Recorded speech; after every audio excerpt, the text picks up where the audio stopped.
Eh ben, présente-nous un petit peu le groupe et tes acolytes qui sont avec toi ce soir. Eh ben, le groupe est né, oui, il y a un peu plus d'un an maintenant, si quand même. J'étais tout seul avec mes morceaux écrits, composés, qui dataient d'une bonne quinzaine d'années maintenant, voire 20 ans pour certaines. Et en parallèle d'un autre groupe que j'ai sur Pontarlier, j'ai voulu sortir mes chansons tout simplement et puis les faire dévoiler un petit peu au public. Donc pour ça, j'ai dû trouver des musiciens pour m'accompagner. Donc il y a un an, Léo m'a contacté, voilà, sur le secteur de Besançon, qui était chaud pour le projet. Donc on a commencé un petit peu à travailler ensemble, à arranger un petit peu les chansons parce que c'est vrai qu'elles étaient très vieillottes, comme on dit ici, un petit peu des sons qui étaient un petit peu vieux. Donc il a su remettre un petit peu au goût du jour ces morceaux-là, à l'aide de son papa d'ailleurs, on en reparlera. Et puis il y a quelques mois maintenant, un deuxième guitariste s'est présenté à nous, Clément, qui est tout nouveau dans le groupe, mais qui a déjà bien bossé, donc qui a rejoint la formation il y a quelques mois. Et puis voilà, maintenant nous sommes 3. J'espère dans un avenir proche, afin de commencer un petit peu à se produire, de trouver un bassiste et un batteur. On est en pleine recherche, voilà. On passera une petite annonce après, hein, les gars. Oui. Bon, en tout cas, le message est passé, bien évidemment, à l'antenne. Donc, groupe qui a été créé, tu l'as dit, en 2022, avec à la base tes compositions personnelles qui ont été un petit peu embellies, si on peut dire ça. Oui, c'est ça. Comme ça. C'est vrai que c'était des morceaux qui étaient enregistrés sur un vieux logiciel. On donne pas de marque, mais c'est vrai que c'est un logiciel où les sons sont très basiques, donc forcément on n'a pas un ressenti de la chanson qui est très propre. Donc pour faire venir des musiciens à nous quand on a des sons qui sont très très vieux, c'est compliqué. Mais j'ai trouvé quelqu'un qui a pu travailler là-dessus. C'est Léo, et Léo est, pour en rajouter, son papa surtout, Christian, que je remercie par avance à l'antenne, parce que c'est grâce à lui qu'on a pu retravailler les chansons, avoir des choses très correctes, très pop-punk, qui est notre style de prédilection au groupe, et le fait qu'ils aient pu apporter aussi leur touche à mes chansons ont fait que ça a pu vraiment embellir et puis rendre un résultat vraiment correct, quoi. Alors j'allais y venir justement à votre style musical. On va du côté de Offspring, Green Day, Sum 41, Simple Plan pour vos influences, c'est bien ça? Oui, c'est ça, c'est des groupes, c'est les groupes qu'on écoutait quand j'avais moi, parce que je suis un peu plus vieux que mes guitaristes, mais quand moi j'avais 15-16 ans, on écoutait beaucoup les Sum 41, les choses un peu punk, rock, et j'ai toujours gardé en moi, malgré les années qui passent, cette influence. Les groupes américains, forcément, tout ce qui est Simple Plan, The Offspring aussi. Donc j'ai voulu garder ce style, continuer là-dedans.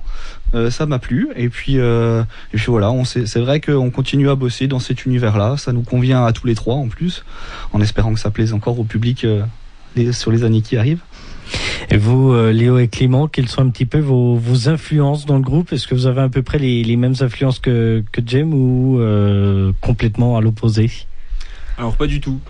Moi de base je suis un grand fan des Pink Floyd, donc c'est vrai que c'est des styles qui s'opposent quand même beaucoup. Maintenant je suis plutôt aussi inspiré par toute cette nouvelle vague pop-punk qui est en train de revenir des USA, sous le joug de Travis Barker, le batteur des Blink-182, donc avec des artistes comme Kenny Hoopla, Machine Gun Kelly et autres. Et c'est vrai qu'en fait d'allier un petit peu un mix de l'ancienne vague pop-punk avec cette nouvelle vague, ça fait plutôt des choses très correctes. Et puis notre particularité à nous, c'est que c'est du français, ce qui fait qu'on essaye de se démarquer avec le français, qui comme ça par écoute peut paraître un peu anodin. Du français sur du rock assez rapide, c'est vrai que à première écoute ça peut faire bizarre, mais c'est ce qui fait notre marque de fabrique, et nous ça nous plaît, on aime faire ça.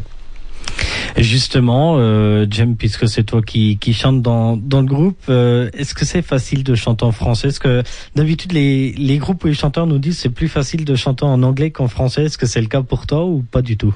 Alors oui, forcément. De toute façon, quand on écoute ce genre de chansons, on s'attend toujours à de l'anglais. Et forcément, on s'attache à ça. Par contre, si aujourd'hui je préfère chanter en français, c'est parce qu'on vit en France, tout simplement. Les gens ont envie de comprendre les paroles.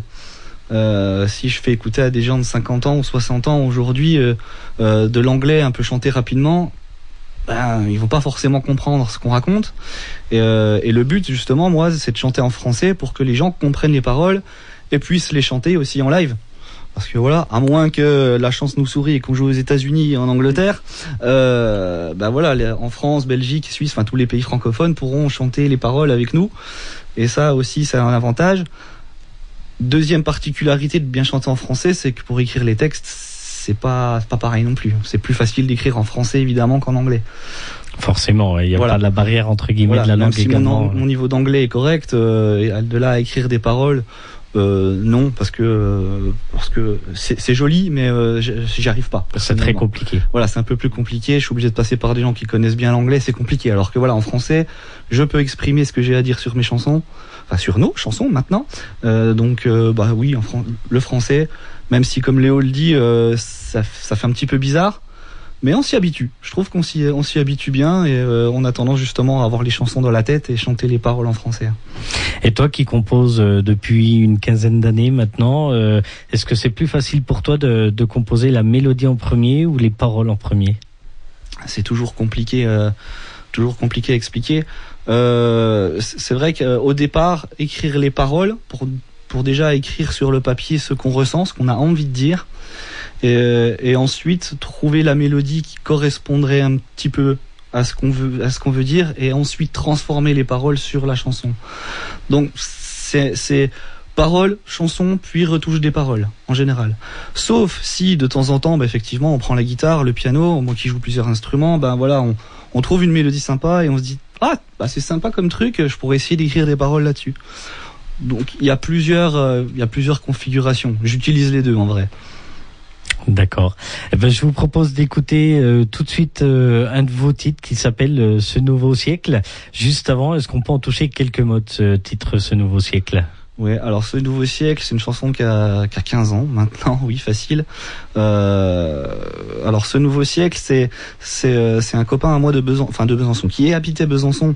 Il n'habite plus à Besançon, il n'est plus de ce monde malheureusement aujourd'hui, mais il avait écrit ces paroles il y a une quinzaine d'années pour dire que notre société allait mal. Vous voyez, donc c'est-à-dire que même il y a 15 ans, lui sentait que notre société partait un petit peu en live. Donc il espérait que le monde aille mieux. Donc il m'avait écrit ces paroles-là. Et puis pendant une soirée, j'ai trouvé des accords qui correspondaient à ce qu'il voulait écrire. Et puis la chanson est née comme ça. Encore une fois, la version originale n'est pas du tout celle qu'on va écouter maintenant, parce que encore une fois, la patte de Léo et Christian sont venus chambouler un petit peu tout ça. Mais voilà, c'est une chanson qui interpelle, qui devrait interpeller en disant il y en a marre. Il faudrait peut-être que les choses peut-être changent et que ça aille mieux un jour. Je vous propose de l'écouter tout de suite, ce titre, Ce Nouveau Siècle. Et puis on se retrouve juste après avec toute l'équipe du Jem Drive Band, bien entendu, sur les ondes de Village FM. Restez avec nous. Très bonne écoute pour ce titre, Ce Nouveau Siècle.